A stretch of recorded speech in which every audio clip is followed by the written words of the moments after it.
And we have our guests in the studio. We have Dr. James Fullwood, and of course we have Mr. Jermaine Miller. Both of them are African Americans, and they are here to give us an insight into what reparations really means. From where I stand, reparations just looks like let us right a wrong that has been done. Mm-hmm. But what is the full context of reparations? Let's start with you.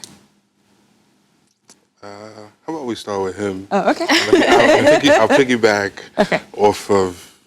All right, so let's have a little historical outline. So we're talking about Africans, not African Americans. The American part didn't come till later on. Okay. So there were about 250 years of slavery, where Africans from West Africa mostly were taken to the United States for servitude, all different types of servitude. And so in 1865, Lincoln decided that, along with other abolitionist movement, to free these slaves. So they were now African refugees. Okay. So what do you do with them? Okay. So there was the 13th Amendment, which freed them. And the question was, what do you do, right? So one of the ideas was to give them 40 acres and a mule, right? And that came from a military general who they confiscated about 400,000 acres along the coastline, the Atlantic coastline of the United States. And so South Carolina, Georgia, Florida, and the southern states gave up so much property. Well, Lincoln was assassinated. And so that was the first act of reparations. But after Lincoln was assassinated, President Andrew Johnson, not Jackson, Andrew Johnson filled his role. Well, Johnson reversed that. Turned it. So the conversation for reparations for Africans died at that point. It didn't die, but that was the beginning conversation. And that was the beginning struggle of what should it look like, what should it be? And so now you bring us all the way to 2019. So what we're talking about is HR. The act of reparations died at that point. Died at that point, you're right. Once President Johnson overturned the act that President Lincoln did, the act of reparations that was once beginning to happen, it died at that point. So, because from what I understand, when President Lincoln, decreed that, they should be given 40 acres of land and all of that, I think correct me if I'm wrong, when Johnson came on board, what he did was to take those lands back, and then he gave them to whites and said, that was where we had the landers and the sharecroppers, right? Okay, so how did it then go downhill from there till 2019 when we're starting talking about it again? Well, the idea is that the 14th Amendment comes along, which is supposed to support people's rights for life, liberty, pursuit of happiness, which was in the beginning of the Constitution of the United States that covered whites only. So now that idea of citizenship was given to blacks, right? So now they should have a right to land and property and these types of things. Well, that's not always too easy to now go from being an immigrant or a refugee. From a slave to a refugee, now to a citizen. Now to a citizen. And now, do you have voting rights? That's the 15th Amendment. Can you vote? Can you do all these different things? So those things are forms of reparation or integration into the society. So what most people think of when they think of reparations is monetary, money. There are other things that the conversation has to talk about rather than just money.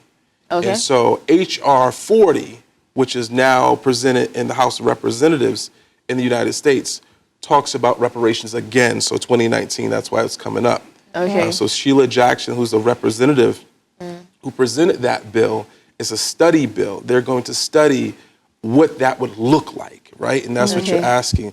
So they're talking about what would you do with $200 to $500 billion to right that wrong. And so they really haven't come out. There are several different papers that have come out, but they really haven't angled what would it look like. And so I think that's the biggest debate is how to actually give out these reparations if they're approved. But then you have to understand too is what will be considered too much? What would the American people consider to be too much reparations for descendants of African slaves? And how do you identify who those people are? Those are issues. Right? Because in the United States, you have those black people who are Africans, who are not descendants of slaves. They're just people who migrated into the United States from a different country, and maybe they've been there for 2 generations or 3 generations. Yes. But how do you differentiate who's who? How do you differentiate if I'm a descendant of an actual slave from West Africa? Or migrants that came after. Correct. The majority of African Americans probably don't know actually where they're from. In terms of which part of Africa. It's mainly West Africa, because you talk about that the slave trade, the route. Yes. You can't really talk about East Africa because there is no water route along there or central part of Africa. So everything is West Africa. That's Senegal, Gambia, Nigeria, Ghana. Those areas is where most people were taken and brought there. And so you have that debate right now, like you said, with H.R. 40.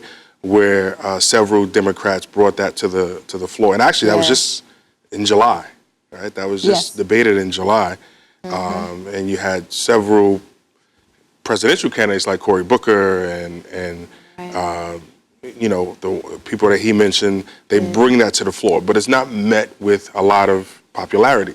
Right? Because what will then happen is those people, Republicans and people who feel there's lots of white supremacy in the United States, they're going to feel like, well, how can you just say you're going to give? Mitch McConnell, for example, made a prime example of he stated that he didn't agree simply because how could you identify, and then what about the rest of people who have been done wrong and immigrants like that? How do you do reparations for them? But Japanese people, they got reparations. They got Japanese reparations, Americans got right? reparations. They did. After World War II. So the Civil War was the foundation of this divide, of the country. So if you think about right now, if you look at Republicans, Democrats, if you think about our voting right now and a lot of the polls that have come out, they're always about 50-50, 46. They're always about 50-50. And there's the ideological divide in the country. And there's a line. You have everything from the Bible Belt in the South, where people think a certain way, to the northern states, Boston, New York, where they think a little bit differently. And you have the California people who think a little bit differently. And so since the Civil War, there's hardcore ideology surrounding what they call whites and blacks. Hardcore ideologies. And it's different from state to state? The laws differ from state to state, and many times it's sections, depending on the Civil War. So the Civil War is mainly the South, right? They had an idea that they wanted to remove themselves from the United States and hold on to the slave trade. Whereas the northern part of the United States was really wanting to, at the time, not just free the slaves, but it was unpopular in Europe. It was unpopular in other areas. The church, the Catholic Church had outlawed slavery. The UK had outlawed slavery. And so here you are, this brand new country that is still participating in an antiquated way of doing business. And so the northern states, which were in control at that time, wanted to keep the country together, no divide, but also progress with the rest of the world. And so there's a lot of hard feelings still when it comes to slavery.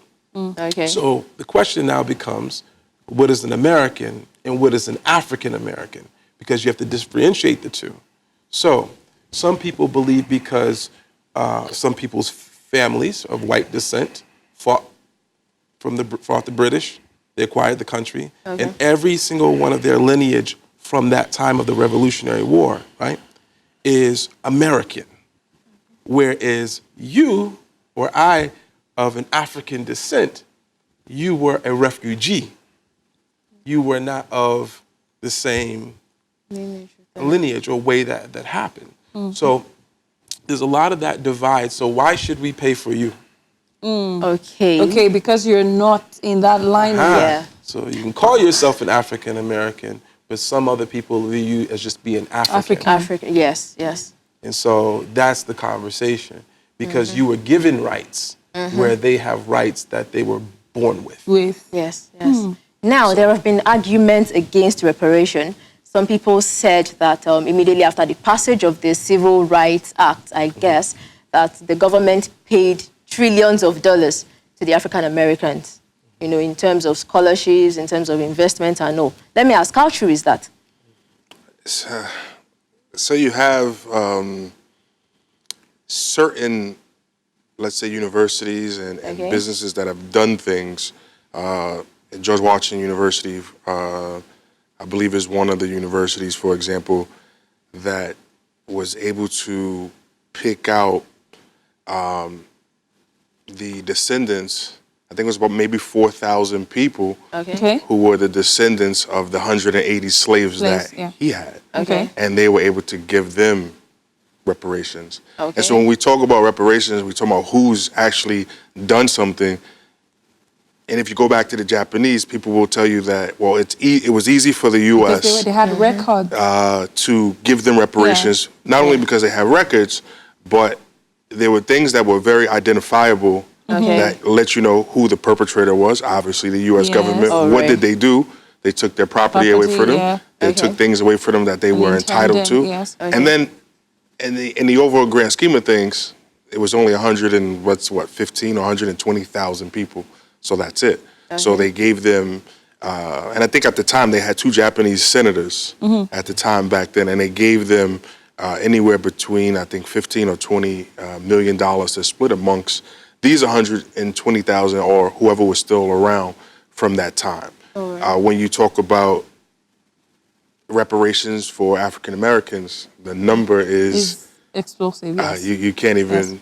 So you can't. You're talking about 13 to 14% of the U.S. population. You can't even picture it. You know. So, and then what is it? We say monetary. People want money, but I don't agree with.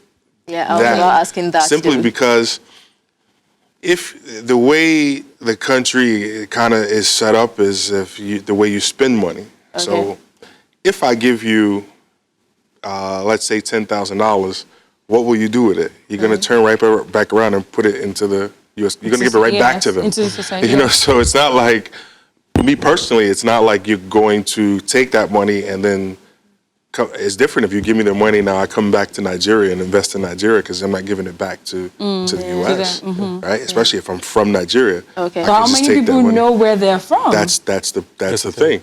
Giving people money is going to just be a spinning revolving door, and that money is going to come into them and go right back where it came from. I think something that might be more beneficial is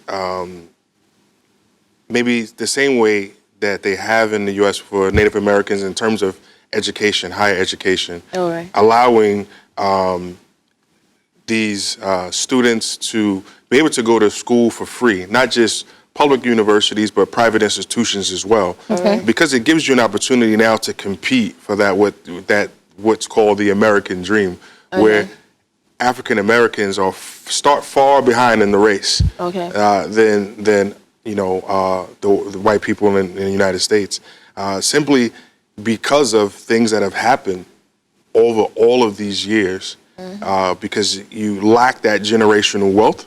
And so you pretty much, we don't start together at the starting line. You're behind.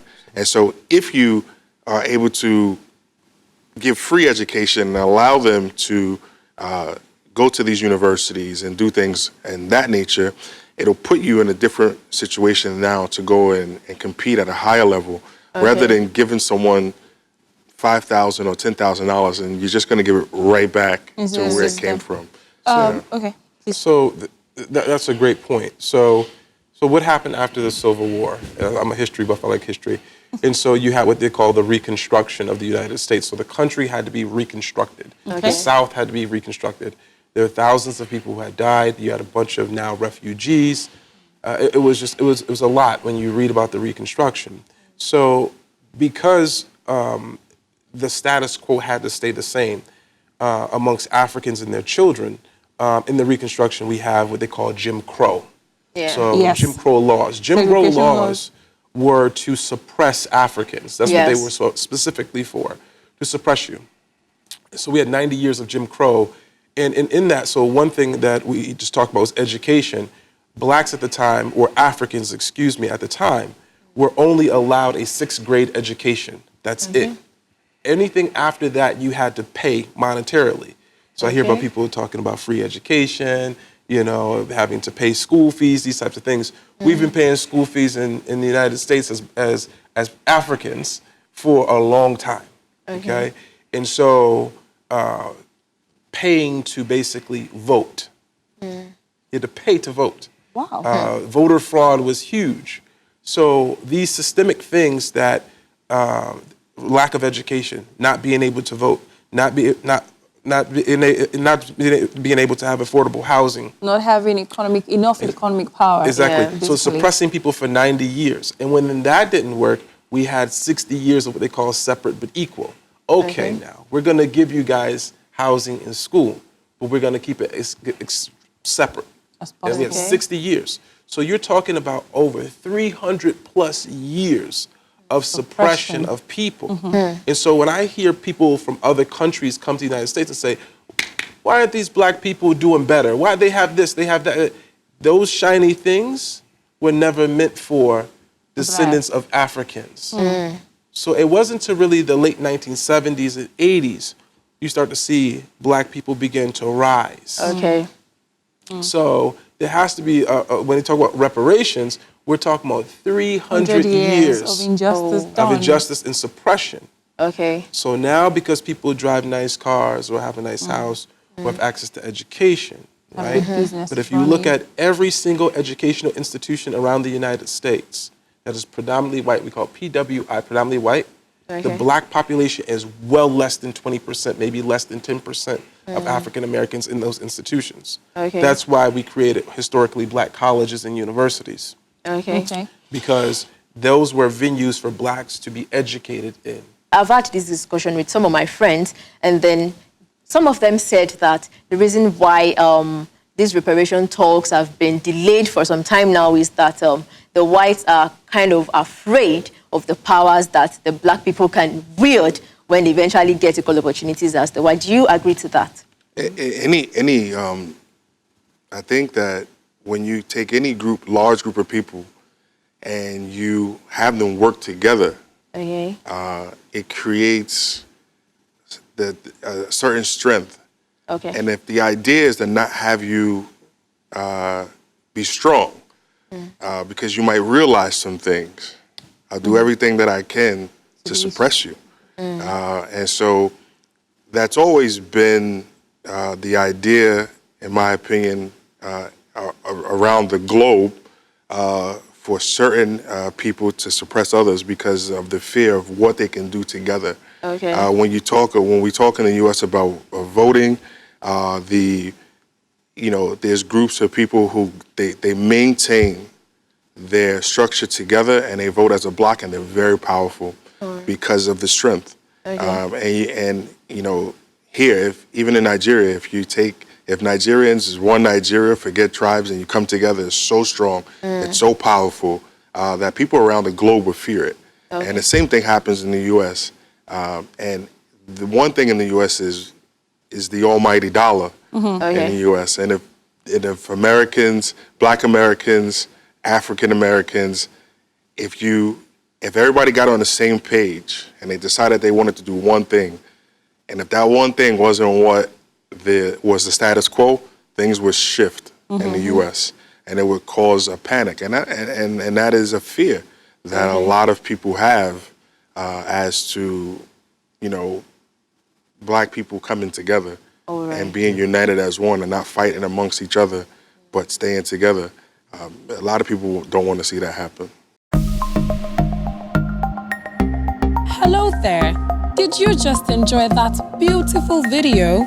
Don't worry, we have more for you. All you have to do is click on the subscribe button and ring that little bell for more notifications. tea or coffee will be served for you. Giving people money is going to just be a spinning revolving door, and that money is going to come into them and go right back where it came from.